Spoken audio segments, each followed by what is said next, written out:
chapter 8 of Left Behind. The first book of Left Behind series, Left Behind, chapter 8. Okay. When the others, on page 135.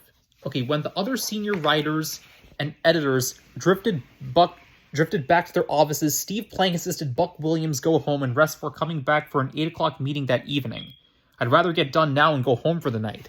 I know, the executive editor said, but we've got a lot to do, and I want you to sleep. I want you sharp.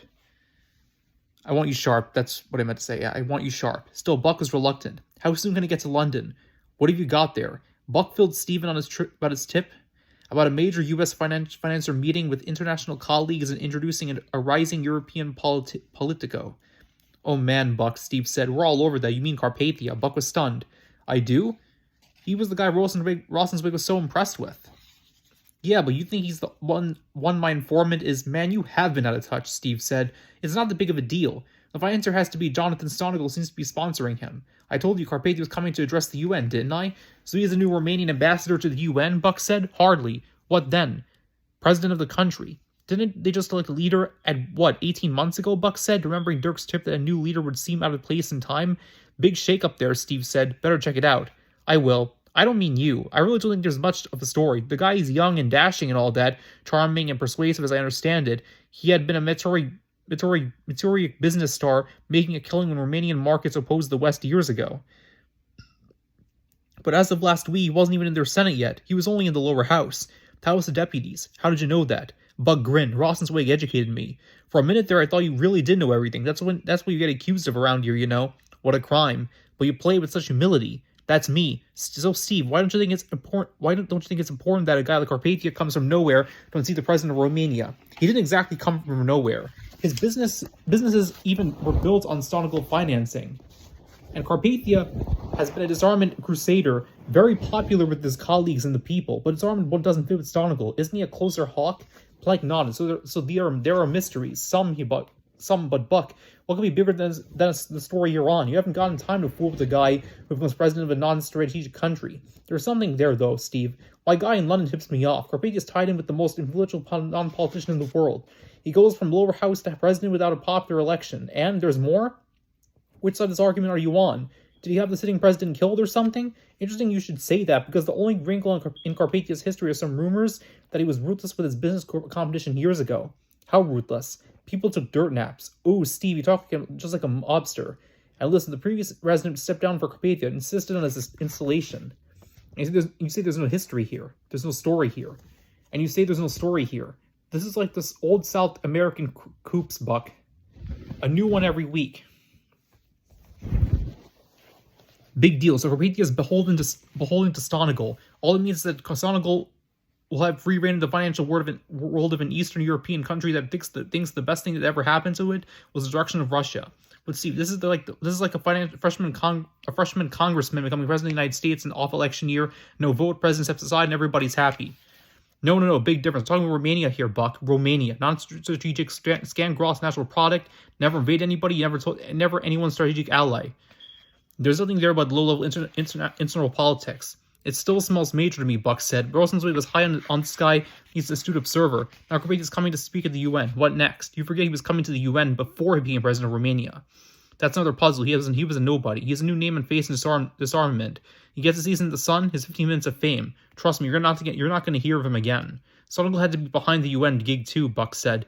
You know, Diamond John is a personal friend of our ambassador. Stonagel is a personal friend of every elected official, from the president to the mayors of most medium-sized cities, Buck. So what? He knows how to play the game. He reminds you of old Joe Kennedy or one of the Rockefellers, all right? What's your point? Just like Carpathia was speaking at the UN on Stonagel's influence. Probably. So what? He's up to something. Stonagel's always up to something. Keeping the skids greased for one of his projects. Okay, so he gets a businessman into Romanian politics, maybe even gets him installed as president. Who knows? Maybe even got him his little audience with Rosenzweig, which never amounted to anything. Now he gets Carpathia a little international exposure. That happens all the time because of guys like Stonagel. Would you rather chase this non-story that tied together a cover piece that tries to make sense of the most monumental, tragic phenomenon in the history of the world? Let me think about that, Buck said, smiling as Plank punched him. Man, you can sure chase rabbit trails, the executive editor said. You used to like my instincts. I still do, but we're a little sleep-deprived right now. I'm definitely not going to London because I've got to tell my guy. Marge tried to reach the guy who was supposed to meet your plane. She can tell how to get through and all that, but be back here by 8. I'm bringing in the department editors interested in the various international meetings coming here this month. You're going to be tying the coverage together so they can all hate me in the same meeting, Buck said. They'll feel important. But is it important? You want me to ignore Carpathia, but you're going to complicate my life with what was an ecumenical religious convention and one world currency confab? You are short on sleep, aren't you, Buck? That's why I'm still your boss. Don't you get it? Yes, I want coordination. I want a well-written peace. Well, think about it. This gives you an automatic entry to all these dignitaries. We're talking Jewish nationalist leaders interested in one world government, unlikely and hardly compelling. Orthodox Jews from all over the world looking at the rebuilding the temple or some such being overrun by Jews. International monetarists setting the stage for one world currency, also unlikely. But this will let you keep an eye on your favorite power broker, Stonigal, right, heads of various religious groups looking to cooperate internationally. Bore me to death, why don't you? These people are discussing impossibilities. So when have religious groups have been able to get along? You're still not getting it, Buck. You're going to have access to all these people, religious, moneyed, political, while trying to write a piece about what happened and why it happened. You can get to thinking of the greatest minds from the most diverse viewpoints. Buck shrugged in surrender. You got a point. I still say our department editors are going to resent me. There's something to be said for consistency. I still want to try to get to Carpathia. That won't be hard. He's already got a media darling in Europe, eager to talk. And Stonigal, you know how he never talks to the press, Buck. I like a challenge. Go home and take a load off. See you at 8. Marge Potter was preparing to leave as Buck proposed. Oh yes, Marge said, setting down her stuff and flipping through a notebook. I tried Dirk Burton several times. Got through once to his voicemail and left him your message. Received no confirmation, okay? Thanks. Buck wasn't sure he'd be able to rest at home with everything flying through his brain. He was pleasantly surprised as we reached a street level to find that representatives of various cab companies were posted outside of office buildings, directing people to cabs that could reach certain areas via circuitous routes. Circuitous routes. For premium fares, of course, for $30 in a shared cab, Buck was left off 2 blocks from his apartment. In 3 hours, he would have to be back at the office, so he made arrangements with the cabbie to meet him at the same spot at 7:45. That I said would be a miracle. With all the cabs in New York, he had never before had to make such an arrangement, and to his knowledge, he never ever seen the same cabbie twice. Raver was pacing miserable. He came to the painful realization that this was the worst season of his life. He'd never come close before. His parents had been older than those of his peers. When they had died within 2 years of each other, it had been a relief. They were not well, not lucid. He loved them and they were no burden, but they had virtually died to him years before due to strokes and other ailments. When they did pass, Rayford had grieved in a way, but mostly he was just sentimental about them. He had good memories. He appreciated the kindness and sympathy he had received at their funerals and gone on with his life. Whatever tears he had shed were not from remorse or heartache. He felt primarily nostalgic and melancholy. The rest of his life had been without complication or pain, becoming a public akin to rising to any other highly paid professional level. You had to be intelligent and disciplined, accomplished. He came through the ranks in the usual way. Military reserve duty, small planes, then bigger ones, then jets and fighters. Finally, he had reached the pinnacle. He had met Irene in Reserve Officer Training Corps in college. She had been an army brat who never rebelled. Many of her chums had turned their backs on military life and didn't even want to own up to it.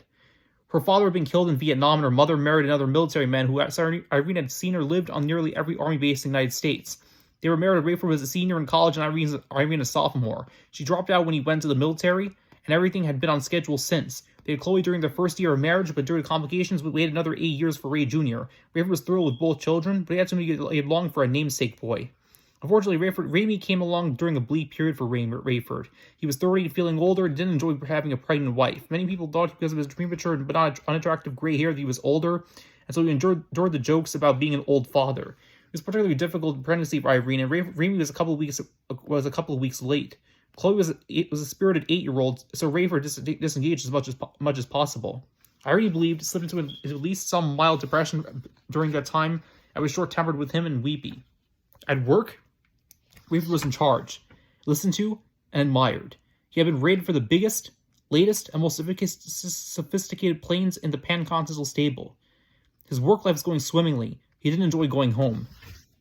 He had drunk more during that period than ever before or since, and the marriage had gone through its most trying time.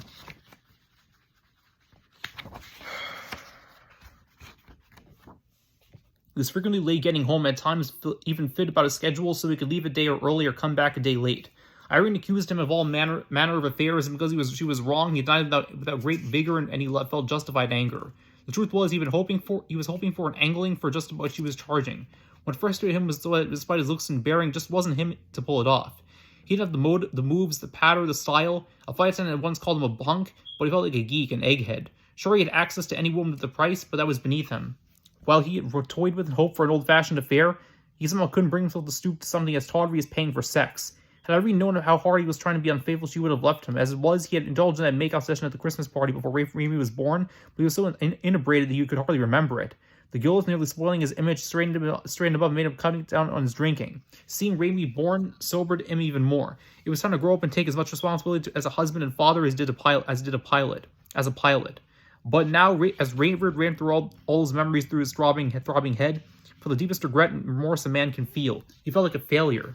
He was so unworthy of Irene. Somehow he knew now, though he never allowed himself to consider it before, that she couldn't in any way have been as naive or stupid as he had hoped and imagined. She had to have known how vapid he was, how shallow, and yes, cheap. And yet she had stayed by him, loved him, fought to keep the marriage together.